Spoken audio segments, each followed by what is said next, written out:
You're listening to Interviews, the podcast that cracks the entrepreneurship code. I'm your host, Laurent Autin. I'm an entrepreneur, coach to entrepreneurs, and startup mentor with more than 20 years' experience running companies and advising entrepreneurs. Being an entrepreneur is the most difficult job there is.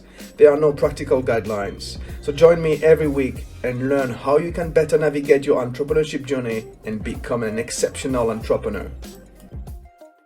This is episode 125, a special episode today with a special guest, and we're going to talk a lot about mindset. My guest is established speaker, author, and explorer Mark Wood, who has completed over 30 major expeditions around the world. Mark's expeditions include guiding film crews to the magnetic North Pole, leading 2 expeditions to the Geomagnetic North Pole, and completing solo expeditions to both the Geographic North and South Poles. If I counted well, he went to the poles 12 times. Mark is also an accomplished mountain climber, having picked the Mount Everest twice, I believe, and narrowly missed a third peak to save another climber's life. He's been a part of the major BBC and Channel 5 documentaries, and over the years has trained and led people to the extremes of the planet. His own award-winning documentaries covered the life of dog teams in Alaska, a solo survival film in the extremes, and a complex cutting-edge expedition documentary showing the harsh reality of global warming and its effect on the Arctic Ocean as his team crossed to the North Pole. I also have to mention that Mark has created extreme classroom environments on Mount Everest involving over 1.2 million students. This is huge, and is ranked within the top 5 communicators in the world on the Skype platform. What a life. Hi, Mark. Thank you very much for joining me today. Thank you. I'm exhausted just hearing about that. So it's really nice to speak to you, by the way. It's a joy to be on your platform today. So thank you for inviting me. No problem. I mean, yeah, what a life. It's crazy. And I didn't mention the other stuff because I know you're also a photographer. You wrote 2 books. This is crazy, but I'm really interested at, how did it start? When did you know you wanted to be an explorer? I don't think I did know, and I even have to question that title sometimes. Mm, Depends who you're speaking to. If you're speaking to your peers or other people, who do kind of what you do, it is a questionable title. I just you can justify it in many ways that I dedicate my whole life to exploration. I don't just jump into adventure and then go back to an office job. I actually dedicate my whole life. But the way that I finalize my justification is that I give a lot. I dedicate exploration. I dedicate my exploration life to education. And when I go into a classroom full of 6-year-old children and the teacher says, "Here's an explorer," and they get all excited, for me, that's justification. Um, but to actually get into exploration, I'm not, I know how it happened, obviously, but I was in the military to begin with when I was a young boy from the age of 17 to yeah. 21. So university years, if you like. Mm, So that taught me discipline and that the world was different because we went abroad quite a lot. And then I traveled and then I joined the fire and rescue service. So mm, I was always in sort of like, what's going to happen next jobs. Um, and then I got a little bit bored in the fire and rescue service because it's a waiting game full of training yeah. and that prep, but then you're waiting. So I just applied like anybody else can do in the world to do something different. And this is the adventurer. So people can go and climb the nearest mountain to where they live, or they can go with a guide like myself to the North Pole. The world is very open up nowadays if you live in a free country. Um, and that's what I did. I went on selection, joined an expedition team to the poles. And the question would be, well, why the poles to begin with? What was the mindset of that? I'd actually read Mind Over Matter, which is quite poignant to your questioning today, I think. Mm. by Sir Ranulph Fiennes, who now I spoke to him yesterday, funnily enough. But 20 years ago, I was like, wow, who is this guy? Mm. And Mind Over Matter really got into I think at the time, my psyche of thinking, wow, it's not just the body that's strong. And then I read another book of his called Living Dangerously. And what I got from that book was how you could fill your life full of stuff to do. Mhm. And I'm saying stuff, not adventure, because some people can't do adventure, but actually looking at your life in a distant way of saying, right, how am I going to really enjoy my life? It's going to be crap sometimes, but how am I going to enjoy my life? So that's how I took those two books and went off, and my first experience was in 2003, heading Right. off to the Arctic. Yeah, How was it? cold. Yeah. I'll try and answer the questions a bit better if you like. Hey, but I hadn't experienced cold like that. So Right. when we arrived in Ottawa, we were heading eventually up to Resolute Bay, which is in high Arctic Canada, along the Northwest Passage. But in Ottawa that year, it was minus 35. And we were sat I'm from Coventry, which is in the UK, very car industrial area, very centre of the UK. Almost, it's the central city of the UK. So no coasts, nothing really outdoorsy there at the time.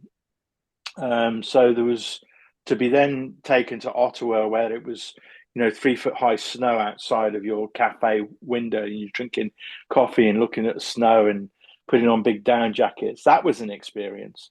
But then we flew a further, 8, 9 hours north to this remote, beautiful settlement of Resolute Bay that I've got a real love for now and a real connection with some of the people there.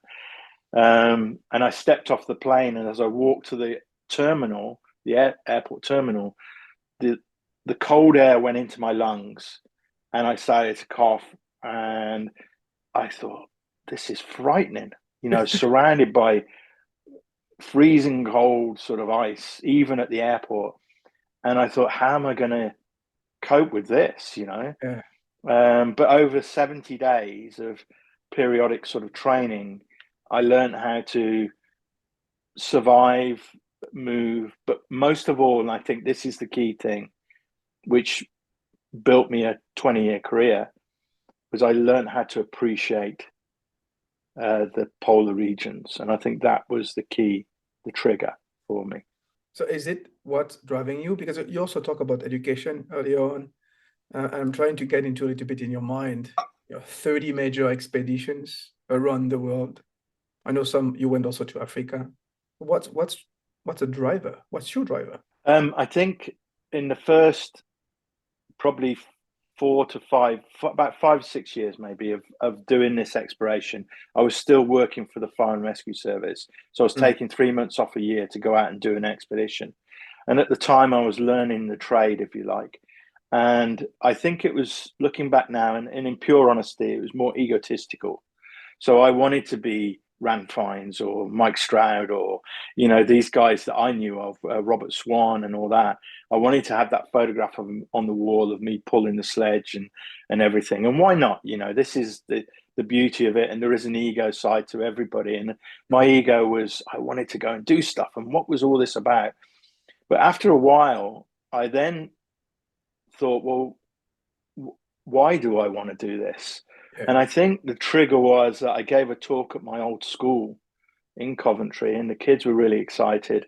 I then I broke away from the team that I was working with, and I led my own team across the Northwest Passage on a 4-week expedition linking Resolute Bay with Grise Fiord, the two highest Canadian settlements. And that was across the passage over, small mountains, through fjords. We saw polar bears, strong wind. It had everything. It had like a boy's own adventure, as we used to say when I was a little boy. Yeah.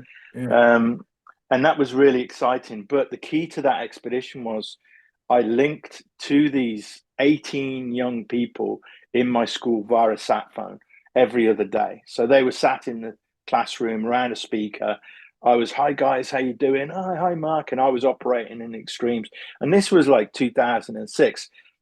No, 2007. Now, I think people are so used to this sort of technology nowadays that when you say I linked from the extremes, it's like, yeah, okay, whatever. But it's not like wartime or anything. We weren't in World Yeah. War II, but it was early technology. Yeah. Um, and I think the thing that I'm proud of, and I know we'll probably touch on this a bit later, but from that year of linking with 18 young people, I then went on to build education programs with Skype to 10,000 young people on Everest, carried that through to 2019, where I linked, as you said at the start, to 1.2 million children. And that's a known figure. All those figures are known. The Uh, knock on effect is not known. yeah. So, how that affects the school and families, etc., and villages and so on. Wow. The stars in the eyes of those children. It's been unbelievable. Can I just tell you a real key moment in Yeah. this? Just a Please real go on. key Yeah. moment, which I am proud of a few things that I've done. A lot of what I've done is leading up to what I want to do, if that Mm. makes sense.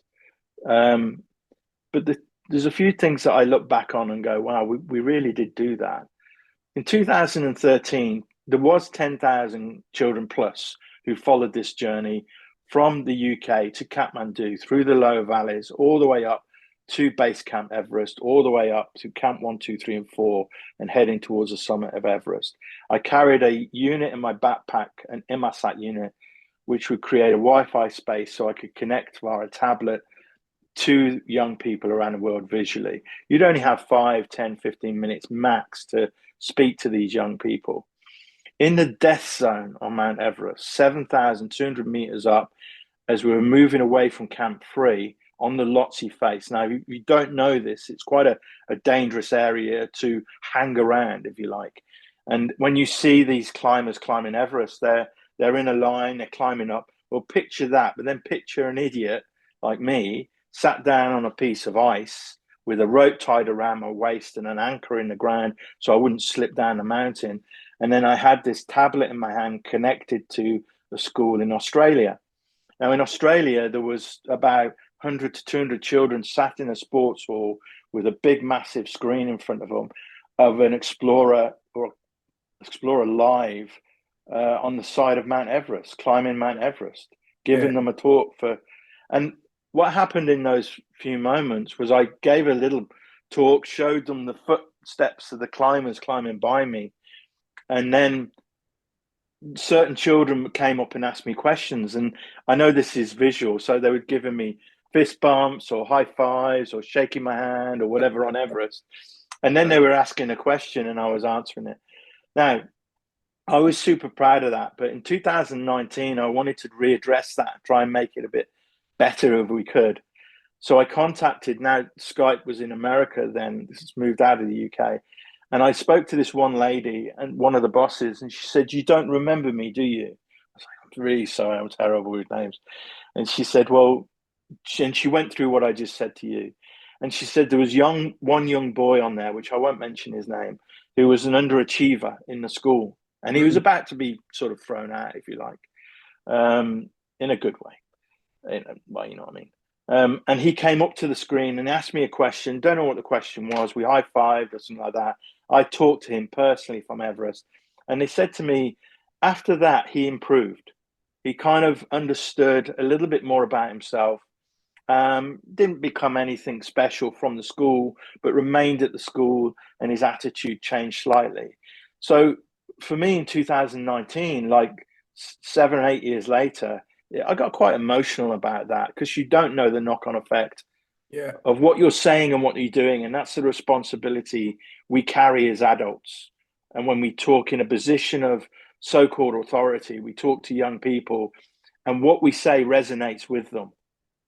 So we should be consistent in what we say. Yeah. I can totally relate to that because that's why I'm a coach. I don't coach young people, I coach entrepreneurs, but that knock-on effect, the sparkle in the eyes when people understand something. This is why I'm doing it. It's not about the money. It's about that. Yeah. Yeah. What do you teach to those young people? Oh, see, that is the key question. That Yeah. is a perfect question.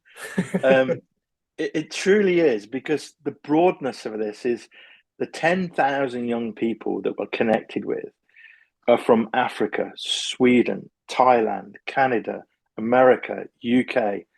They're all over the world. They live in different kinds of wealth, from Mm, Etonians in the UK to whatever else, and geographically, they live in small villages, or they live in big cities or remote areas. There's one school that we linked to, there was only 6 children, and it was a homeschool thing because I think it was in the Australian outback. So, you're reaching different children. So when you've got 5 or 10 minutes on the side of a very hostile environment, how can you connect with a young person straight away? So what I came up with 4 things that I would touch on very quickly, and I'll tell you them now. But they do. I think they resonate with every human being. mm. Okay, so I think the 4 most important things in life are this, and this is when the podcast cast cuts out and we lose signal. It's up. Up, up, on. The key to life.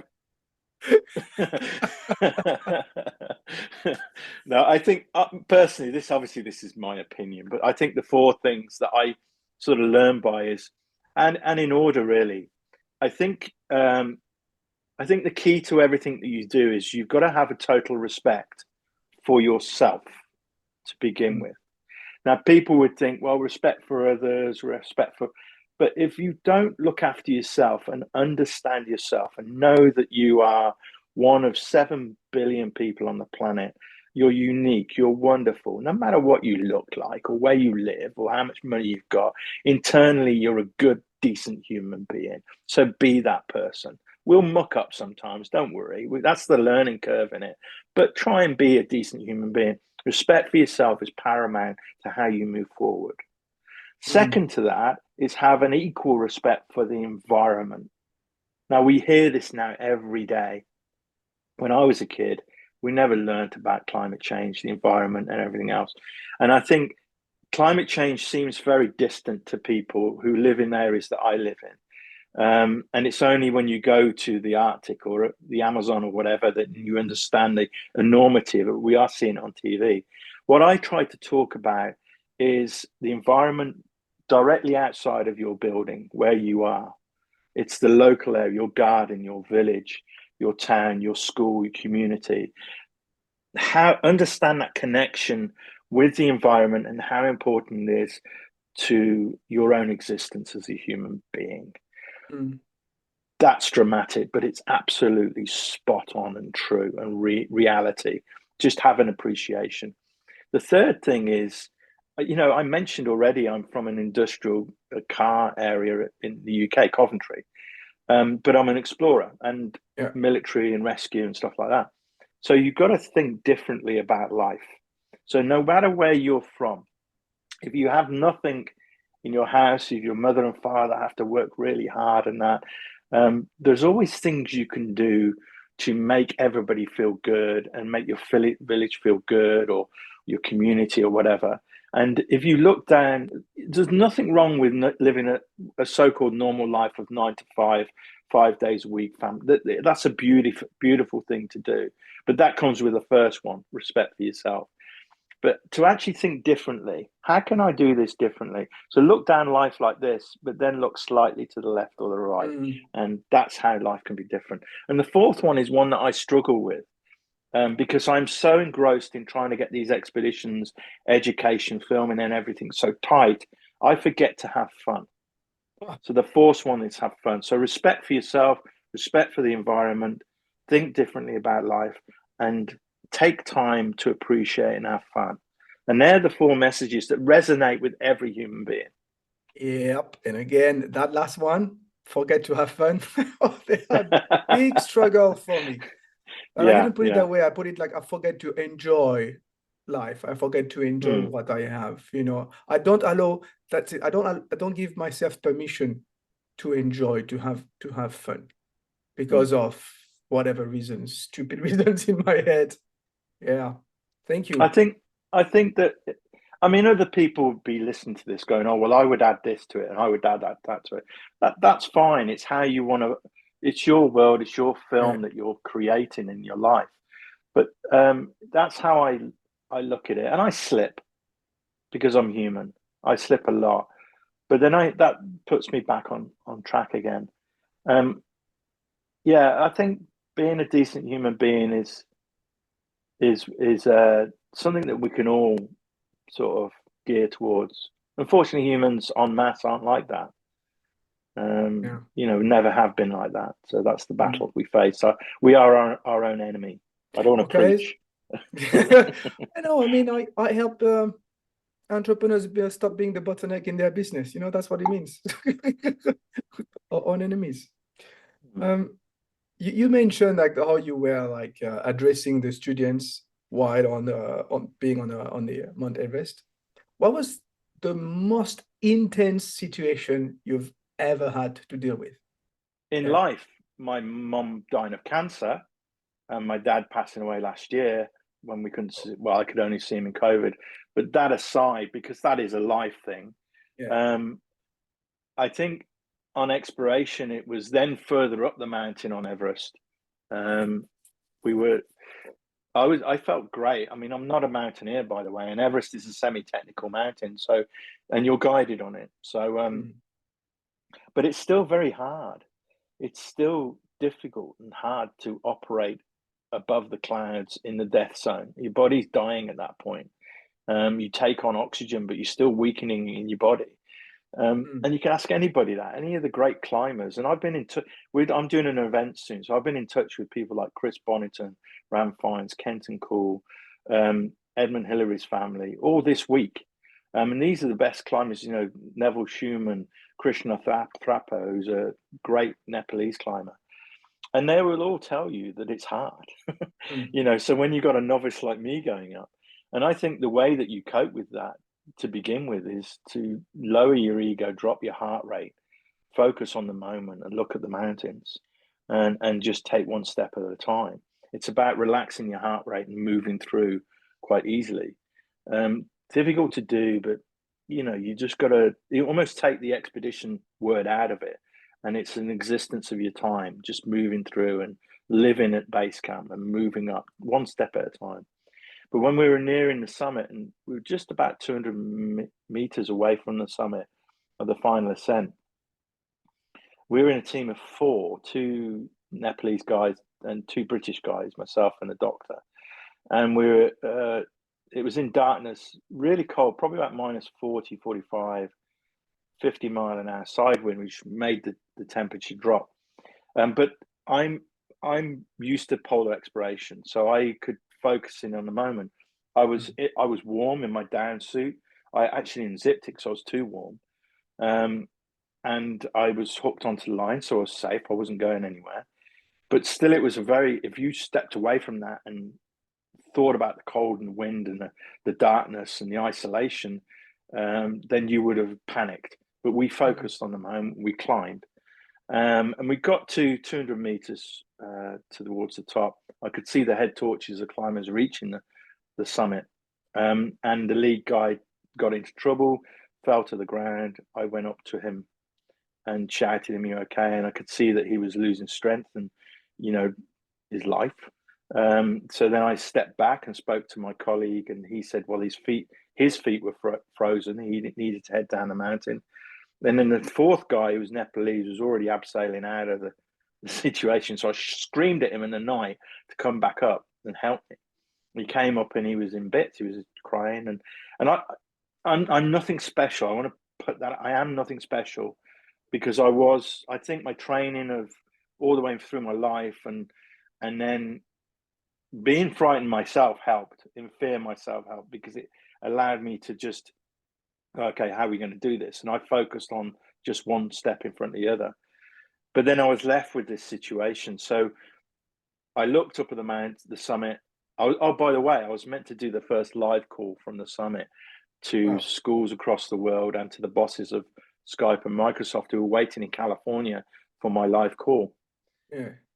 So no pressure, eh? So at that point, I mean, we could talk about the psychology of it, and the leadership, and forever. But in essence, it was based on me being as a human being that the decision was made, not Yeah. as a so-called explorer, adventurer, or whatever you title, professional camper, whatever. I did. So at that point, we just put his arm around us guys, and we carried him down to Camp 4. We all stayed at Camp 4. I tried to do a reascent the next morning, but your body's dying at that point and the energy is dropping. So then we thought, well, I didn't really want to leave him anyway, and we didn't want to sort of split up as a team, which happens, by the way. So we then traversed across the Lhotse Face, spent 3 days getting down the mountain, and arrived at base camp, and then everybody lived on that expedition. He improved through oxygen levels as we dropped off the mountain. And we all came back actually super fit and healthy. But it was that singular moment on the mountain where you hear so many times that, okay, I'll leave you. Or, funnily enough, when I give talks to schools, whether it's on a platform like this or in a school, I describe that moment, singular moment.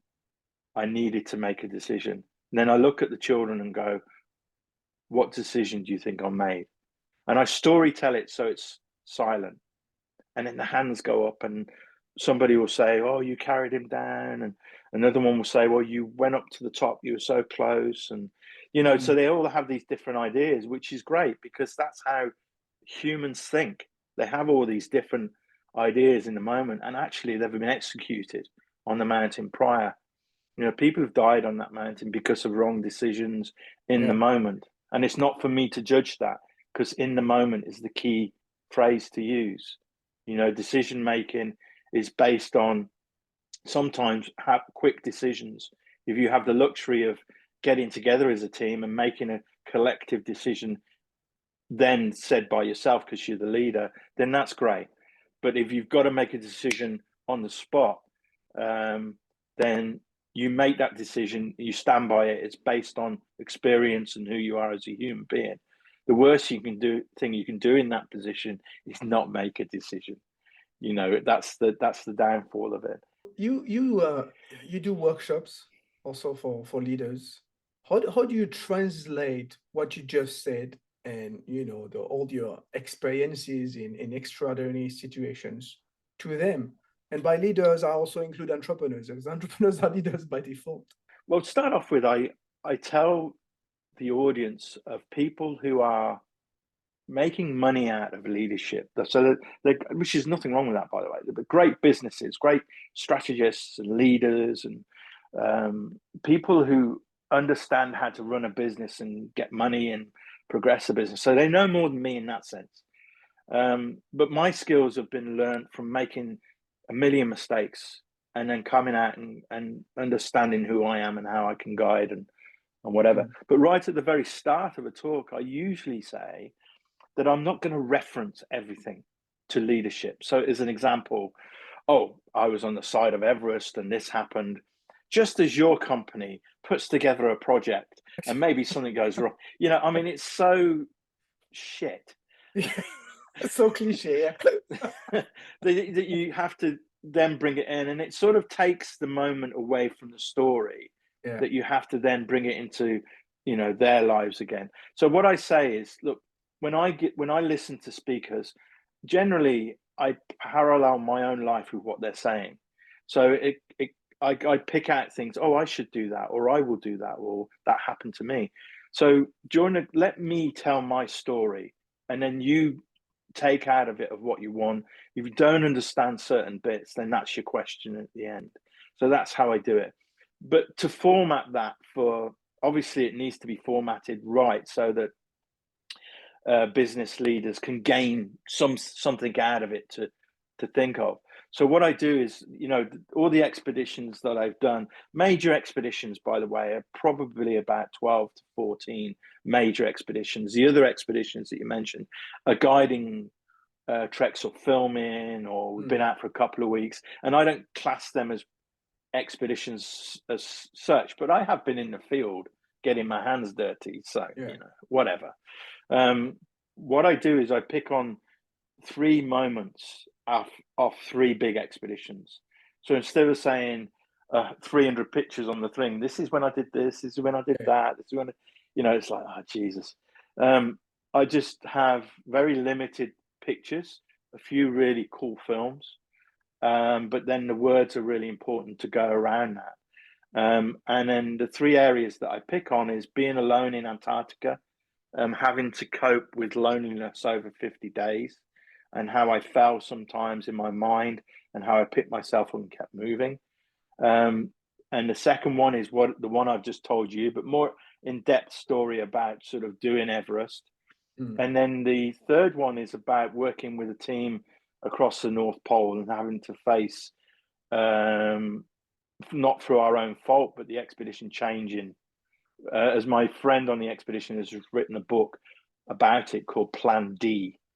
So it never worked until Plan D, and then we executed what we Yes. wanted to do. So I pick on three areas. I tell the story because that's what explorers do. We story tell a moment, and then I kind of highlight my decision making in each one.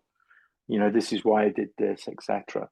And I try and feed that into the story itself. That's interesting because I had a question, especially for your first one. When you're by yourself, Mm-hmm. you go solo on an expedition. I mean, what goes in your head? Being by yourself all day long for so many days. Yeah, Antarctica was a strange one because I'd never really operated alone. I don't think you can operate alone unless you're flown into a position and dropped and left. Because I tried to train in a place called Svalbard, Longyearbyen, between Norway and the North Pole. There's a group of islands there. And I spent 30 days out on my own, but I was quite close to the town, and I could hear skidoos, and you know, and I sort of dipped in a couple of times and went to the cafe and grabbed a coffee and went back out again. So the human nature to not suffer too much was within me, and I learned. I was upset by my actions then, but I learned that was just human nature. But in Antarctica, the plane dropped me off on the west coast, and then left, and then you're left alone. You're alone in the world. I mentioned Ranulph Fiennes before, and he wrote something in his book that I actually wrote to him very early on, and he wrote it down for me and sent it to me in a letter, which I was so proud of. I've got it today. And he was in the same position, Hercules Inlet, with Mike Stroud. And his words were, as the plane disappeared and he looked towards his 700 miles to the south and he was going to go beyond that, he wrote, 1,000 jumbled thoughts helped to oust the appalling realization that this was my first step of several thousand, my first breath of several million. And I was so inspired by those words. Now, probably about 15 years after that, I was dropped off, but on my own. And I stood in that position and I looked up, and all I could think of was, oh shit, what have I done? you know, and just to add value to that, I live near Stratford upon Avon, where William Shakespeare wrote the great words. Right. So I should be inspired a little bit, but I just I wasn't. But I was thrown into it. It's like throwing a kid in the deep end and saying swim. So Yeah. after like I took an iPod with me as well, because there's no bears, it's no danger at night. There's crevasses, but you navigate around them. So all you've got in Antarctica is a strong katabatic winds coming off the glaciers and the around the area coming towards you. And then you get whiteouts from when it's cold and all this stuff. But all you're doing is just a slog on the way to the South Pole. And so to have a little bit of music in your ears, or a book or something to stimulate on parts of the day was good. I lost the iPod on the 5th day of the expedition. And then from 45 days, I had nothing but my own brain to listen to. Yeah. And And in front of me, I had like this white horizon with dark clouds and just this horizon. And it, for somebody who's not experiencing that, it was driving me slightly mad.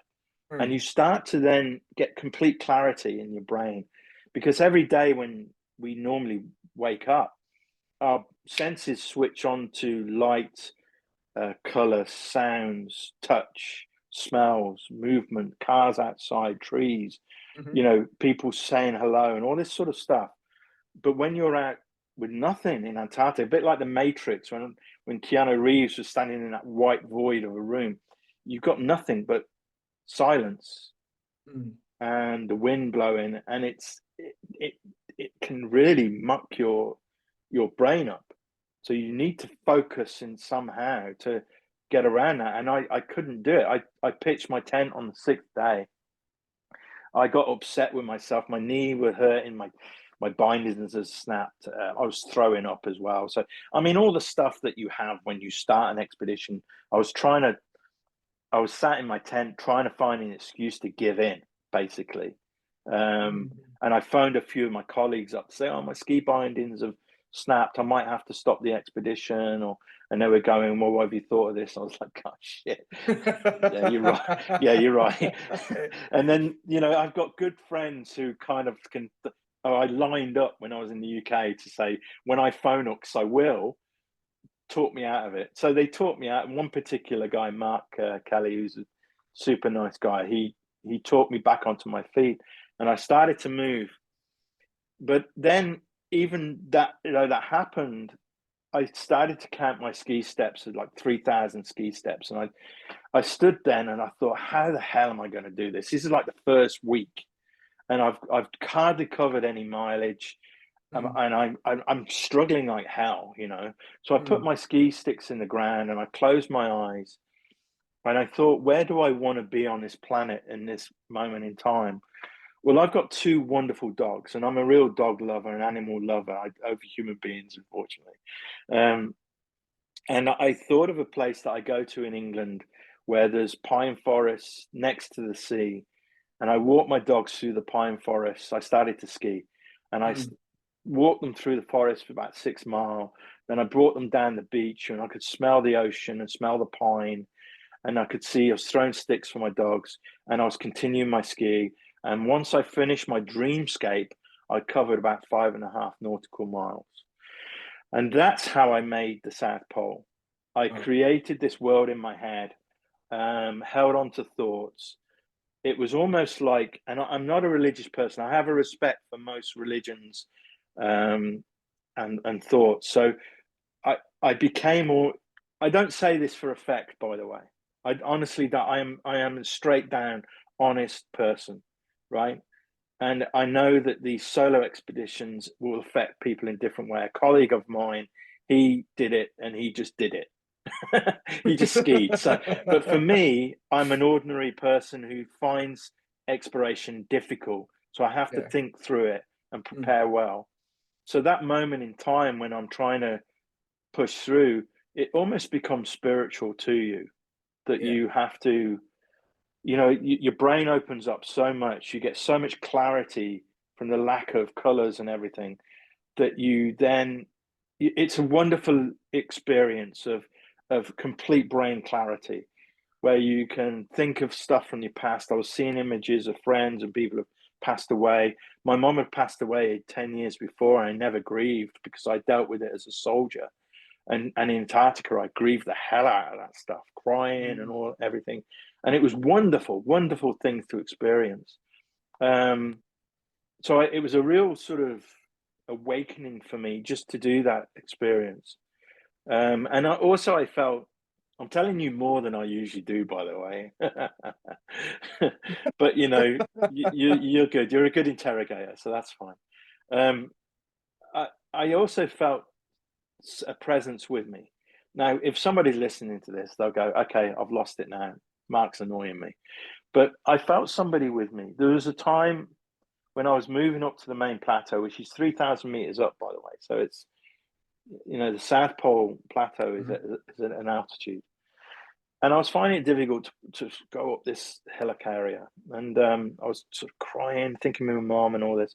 And I felt this pressure on my back and a grip on my shoulder and somebody leaning into me and giving me these words of encouragement. Whether it was my mom or someone else, I don't know. And then that happened probably about 3 or 4 or 5 times. After I reached the South Pole, I went up to directly afterwards. I flew to Canada and prepared for the North Pole. So I did a back-to-back South North Pole expedition, and I trained with a wonderful guy called Richard Webber. Richard Webber is an icon in modern-day polar exploration for me. Very humble.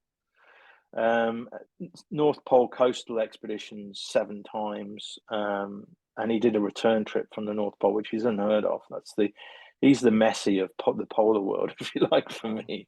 But really humble. And we did some open water training, and I thought, how do I tell this guy? I mean, a normal guy. And I just said, Richard, this happened to me. And I told him about someone leaning in. He said, well, it happened to me too. When he was coming back from the North Pole with his colleague, they're going towards a food drop, and they lost the idea of where the food drop was. So he sent his colleague off to the right as a pattern search. And as they moved forward, something was sort of taking him over to this other location on the left. So he started to move towards it. And if Richard's listened to this, my apologies if I've got the actual story wrong, but this is the essence of it. He reached the package, the food drop. And that was through a guidance that he had. And this is, and there are experiences you can read about this, of people coming down from Everest, and they're kind of lost on a direction to the camp. And then the colleague comes up and says, oh, where have you been? And I'll lead you to the tent. They get to the tent. It goes in the tent. Oh, so-and-so brought me here. And they say, well, he died about an hour ago. It's strange, which I'm sure that any people, you've got the different thought patterns on that. The belief of, well, that's something different, so incredible. And there's ordinary people like me telling those tales. And then there's the belief, well, the mind does adjust in stressful situations, and you can believe a lot of stuff, But I felt it, whether it's true or not, who knows? There's actually research on it, and it's getting proven that it exists more and more. I recently listened to a podcast about it, so I believe in it. It's an incredible story. Wow. And there'll be some people listening who, you mentioned the word guidance. Angels is a big word, but again, I'm not spiritual, but you have guidance through life. If you have that feeling, there's nothing wrong with it. There's nothing to be embarrassed about that. Since doing these solo expeditions, especially, I've become more aware of who I am through what could possibly support me around me, if that makes any sense. It's kind of, I do feel there's something looking out for you in this world. But it's the balance of life. I know you're preparing for your next expedition. Can you tell us what it's about, and when does it start? Yeah, I can tell you. The only thing I can't tell you is the route, because I'm keeping that sort of under wraps at the moment. Okay. Mainly because it's a science-led expedition, which I don't usually do. We did a little bit of science way back in the early days, but it's more educational based and film based. We've been doing over the last few years. But I'm going to go through quite a pure, untouched area of the Arctic, which people might think, well, are you sure? Because there's a lot of places, it's all been discovered. It is discovered, but it's an area which people don't walk through. Even the Inuit people don't go through there, and especially on foot anymore. So the scientists, the 3 scientists who are leading scientists in the world, and the website's it's up at the moment, but the website's set up for sponsors. We've got the sponsors now. Isn't that great? Amazing. And I was meant to go now, but I've delayed it for a year, and I'm in a privileged position of having the funding, and then going in March of next year. So the new website is now developed so that you can see what's going on. So in a few weeks, if you go onto Expedition Solo 100, you'll be able to see the science, the psychology as well, the filming and everything else which is attached to the expedition. But I'm doing some great science work, which I won't touch on at the moment. And it's called Solo 100 because it's 100 days alone in the Arctic. My God. So it's not a 50 Wow. days, it's 100 days. Now, let me explain one thing about this. I mentioned having an ego at the start. I still have an ego. We all have an ego. But my ego is very balanced, mainly because I'm an old man now. I'm 56. So it's kind of like, you get older and you're like, you get grumpy. You know what I mean? So you know who you are. Yeah, I'm French. I know. Guinness World Record jumped on. Well, they spoke to me last year. Wonderful people. We had a great meeting in London. Well, actually, in 2019, before the pandemic. And we sat in London together and they were going, this could be a Guinness World Record and all this. And I was like, okay, but the longest ever duration of human, blah, blah, blah. And I was like, okay, that's great. That's good. Didn't sit well with me. And I'm not slagging off Guinness World Records here. They're super nice guys. And anyway, we then got the scientists on board and we got a real depth of understanding of how this is going to be brilliant. It's a big documentary we're doing with narrated by Tom Hardy, who's a wonderful British actor. And we've been filming for 6 years in Africa and Alaska and on Everest and at the North Pole. So we've got great filming in the can, as they say already. So we're going to film this last bit with Tom's voice on top. So brilliant documentary, great science, and other studies around it. But I didn't feel comfortable about the world record logo, because I thought if people see that, it's going to deflect away from the science and the reason why. So I had a meeting with them probably about a month ago now, and I told them that exactly what I said to you. And I said, I think I might just take the logo off. And they said, well, what is the journey? I said, well, it's going to be probably the longest solo science expedition, something like that. And they went, right, we'll write a thing to say that, because we want to draw attention to you. And there's millions of children all over the world and adults who get their book every year for Christmas, and they go straight to certain pages. And this will really inspire them that there's a science work going on in purity of the polar regions for great reasons as well. And I was like, brilliant. That's what I want. So that's what they're going to do. So it's also a Guinness World Record attachment to it as well. I mean, how do you prepare for such an expedition? There must be so many details to go through. Yeah. And so, we did talk at the start, you and I, before we recorded this, and you said, what would you want to touch on? I think preparation for expedition is paramount. And also, if there are leaders or business people here, draw parallels with what I'm about to say. And you probably know this, but it's giving it a bit of a highlight of what you already know. I'm inspired by adventure at the core of it. How can I have a great adventure? If you just do this for ego, then you will fail, because it's freaking hard out there in the cold or on a mountain. So if you're doing it to wave a flag somewhere, then you're not going to succeed. The extreme of where we go, you won't succeed. So it's got to be an inside need to go and explore, that inner childlike feeling of butterflies in the stomach of excitement. So what I do is I actually walk my dogs, and I live in beautiful countryside, and I walk my dogs. And I remember this particular occasion, I thought, well, what would be the pinnacle of everything that I do? And I came up with the concept of doing 100 days alone and all the other stuff that I've said to you. Then I came back home and I put a whiteboard up and I put Solo 100 in the center, and I put finances, timeline, people involved, logistics, navigation, blah, blah, blah, blah, blah, blah, all the way marketing, funding, the big one.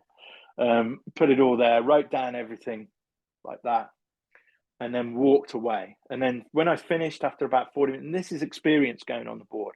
And also it's like a painter having that inspiration and going up to a board and just painting crazily on the board.